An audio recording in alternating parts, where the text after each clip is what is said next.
Number one, put God first.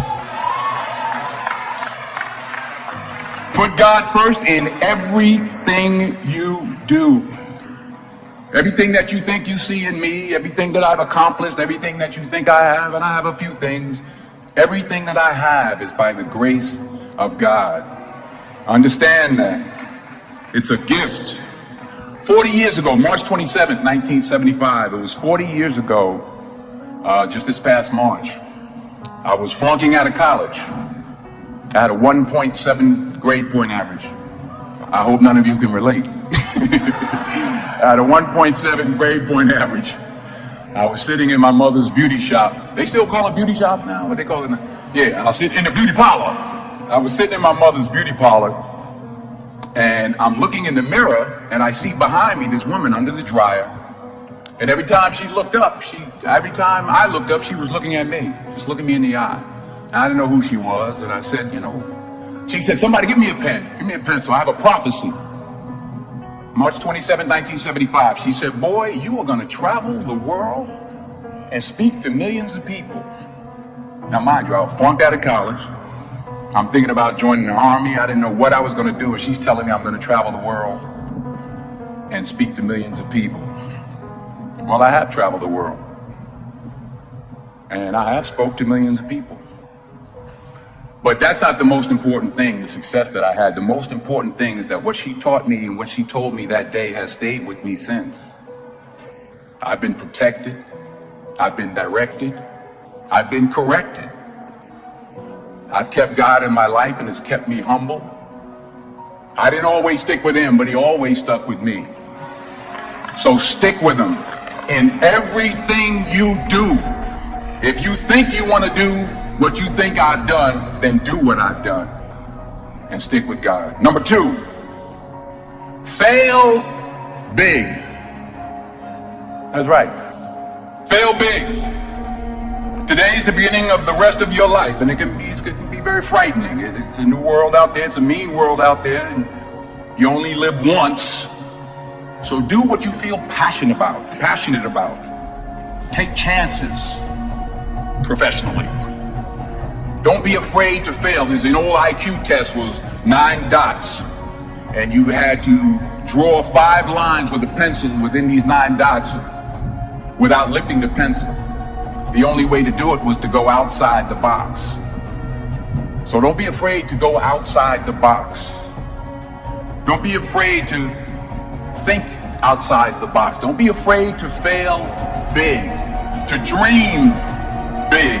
But remember, dreams without goals are just dreams, and they ultimately fuel disappointment. So have dreams, but have goals. Life goals, yearly goals, monthly goals, daily goals. I try to give myself a goal every day. Sometimes just to not curse somebody out. Simple goals, but have goals. And understand that to achieve these goals, you must apply discipline and consistency. In order to achieve your goals, you must apply discipline, which you have already done, and consistency every day, not just on Tuesday and miss a few days. You have to work at it every day. You have to plan every day. You've heard the saying, we don't plan to fail, we fail to plan. Hard work works. Working really hard is what successful people do. And in this text, tweet, twerk world that you've grown up in, remember, just because you're doing a lot more doesn't mean you're getting a lot more done. Remember that. Just because you're doing a lot more doesn't mean you're getting a lot more done. Don't confuse movement with progress. My mother told me, she said, yeah, because you can run in place all the time and never get anywhere. So continue to strive, continue to have goals, continue to progress. Number 3, you'll never see a U-Haul behind a hearse. I'll say it again. You'll never see a U-Haul behind a hearse. I don't care how much money you make, you can't take it with you. The Egyptians tried it. They got robbed. That's all they got. You can't take it with you. And it's not how much you have. It's what you do with what you have. We all have different talents. Some of you will be doctors, some lawyers, some scientists, some educators, some nurses, some teachers. Yeah, okay. Some preachers. The most selfish thing you can do in this world is help someone else. Why is it selfish? Because the gratification, the goodness that comes to you, the good feeling that I get from helping others, nothing's better than that. Well, one or two things, but nothing's better than that. Not jewelry, not big house I have, not the cars, but it's the joy. That's where the joy is in helping others. That's where the success is in helping others. Finally, I pray that you put your slippers way under the bed tonight, so that when you wake up in the morning, you have to get on your knees to reach them. And while you're down there, say thank you for grace. Thank you for mercy. Thank you for understanding. Thank you for wisdom. Thank you for parents. Thank you for love. Thank you for kindness. Thank you for humility. Thank you for peace. Thank you for prosperity. Say thank you in advance for what's already yours. That's how I live my life. That's why I am, one of the reasons why I am today. Say thank you in advance for what is already yours. True desire in the heart for anything good is God's proof to you sent beforehand to indicate that it's yours already. I'll say it again. True desire in the heart, that itch that you have, whatever it is you want to do, that thing that you want to do to help others and to grow and to make money, that desire, that itch, that's God's proof to you, sent beforehand already to indicate that it's yours. And anything you want good, you can have. So claim it. Work hard to get it. When you get it, reach back. Pull someone else up. Each one, teach one. Don't just aspire to make a living. Aspire to make a difference. So every day you have to sell yourself and get out of your mind those old thoughts, that old belief system. Every day you've got to sell yourself on that it's possible.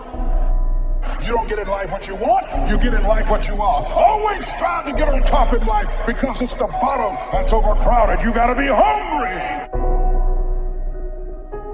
The people that are hungry are willing to make it okay to fail. They're risk takers. The people that are hungry are willing to reinvent themselves, to develop themselves. They know you don't get in life what you want, you get in life what you are. The people that are hungry have goals and practical steps that they engage in day in and day out. And we believe what you don't know can't hurt you. What you don't know can kill you. Every day, you got to begin to recondition your mind. See, many of us go through life making choices, thinking it's our choices, and it's not. You have talents, abilities, and skills that you don't even know that you have.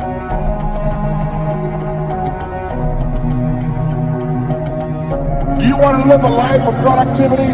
Do you want to live a life of contribution? Do you want to be a better father? Do you want to have your own business? Are there dreams you want? Everybody will say yes.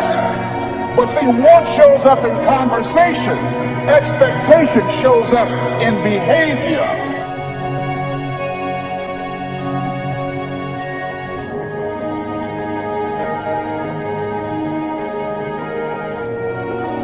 Given the fact that you're very talented, but you're behind on your dreams and your bills, do you expect, based upon your performance, based upon what you produce at this point in time in your life,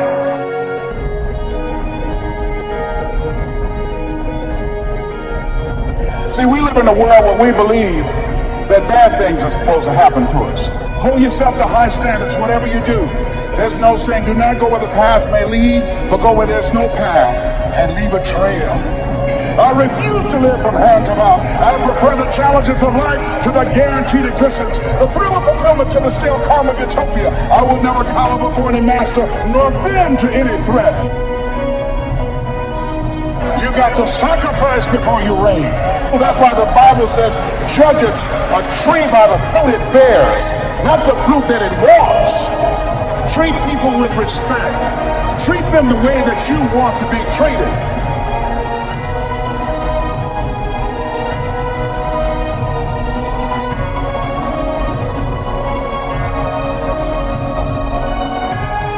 We are more than conquerors. That inner conversation will cause you, when you leave here, to go back leading a life of mediocrity, leading a life of unproductivity, leading a life of poverty. So I'm going to share with you how to break out of that. If you can make a man feel inferior, you never have to compel him to seek an inferior status, for he will seek it himself. And if you can make a man feel justly an outcast, you never have to order him to go to the back door. He'll go without being told. And if there's no door, his very nature will demand one.